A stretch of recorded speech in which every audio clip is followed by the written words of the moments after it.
આજે તો મેં ફક્ત 10 રૂપિયાની સામગ્રીથી 5 જ મિનિટમાં બની જતું એટલું ટેસ્ટી અને ચટપટું શાક બનાવ્યું છે ને કે જે ઘરના બધાને પસંદ આવશે. તો ચાલો રેસીપી તમારી સાથે શેર કરું. સૌથી પહેલાં આપણે એક કઢાઈની અંદર 2 મોટી ચમચી જેટલું તેલ ગરમ કરીશું. તેલ ગરમ થાય એટલે અડધી ચમચી રાઈ અને અડધી ચમચી જીરું ઉમેરી બંનેને સાંતળી લઈએ.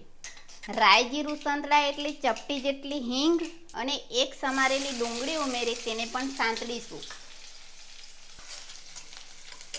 ડુંગળીનો કલર ચેન્જ થવા લાગે એટલે 1 ચમચી લસણની પેસ્ટ ઉમેરી તેને પણ સાંતળી લેવાની છે. ડુંગળીનો કલર ચેન્જ થવા લાગ્યો છે એટલે હવે આપણે એક સમારેલું ટામેટું અને સાથે જ મસાલા કરી લઈએ.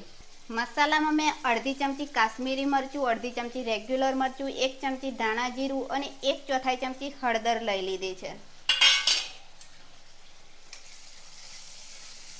તો બધાને મિક્સ કરી ટામેટું સોફ્ટ થાય ત્યાં સુધી થવા દેવાનું છે. સાથે જ આપણે 2 ચમચી જેટલું પાણી ઉમેરીશું જેનાથી મસાલા બળી ના જાય. તો 1-2 મિનિટ જેવું થવા દઈએ.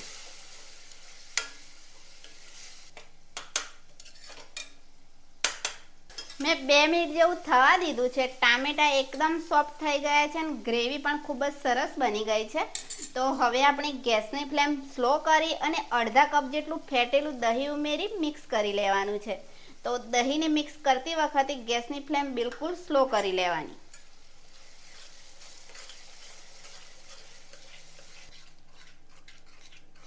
દહીં મિક્સ થઈ જાય એટલે હવે આપણે અડધા ગ્લાસ જેટલું પાણી ઉમેરી સાથે જ તેની અંદર 1/4 ચમચી જેટલો ગરમ મસાલો, સ્વાદ પ્રમાણે મીઠું મિક્સ કરી લેવાનું છે. મીડિયમ ટુ સ્લો ફ્લેમ પર આ ગ્રેવીને એકવાર ઉકાળો આવે ત્યાં સુધી થવા દેવાની છે. ગ્રેવીની અંદર સરસ ઉકાળો આવી ગયો છે, તેલ પણ અલગ થવા લાગ્યું છે. તો હવે આપણે ફાઇનલી જેનું શાક બનાવવાનું છે ને તે ઉમેરીશું. તો શાક બનાવવા માટે મેં ફક્ત 10 રૂપિયાના સિંગ ભજીયા લઈ લીધા છે.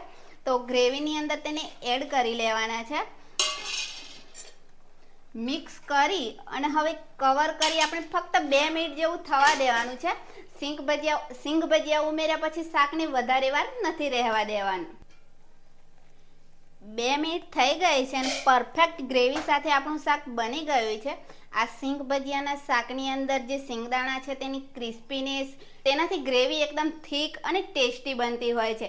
તો જ્યારે પણ ઘરમાં લીલા શાકભાજી ના હોય અને ચટપટું ટેસ્ટી ખાવાનું મન થાય તો ફક્ત 5 જ મિનિટમાં તમે આ શાક બનાવી શકો છો. કેટલાએ બનાવ્યું છે કમેન્ટ કરજો. ના બનાવ્યું હોય તો એકવાર તો જરૂર ટ્રાય કરજો. રેસીપી કેવી લાગી તે પણ જણાવજો. અને હા, પસંદ આવ્યું હોય તો લાઈક, શેર, ફોલો કરવાનું બિલકુલ ના ભૂલતા.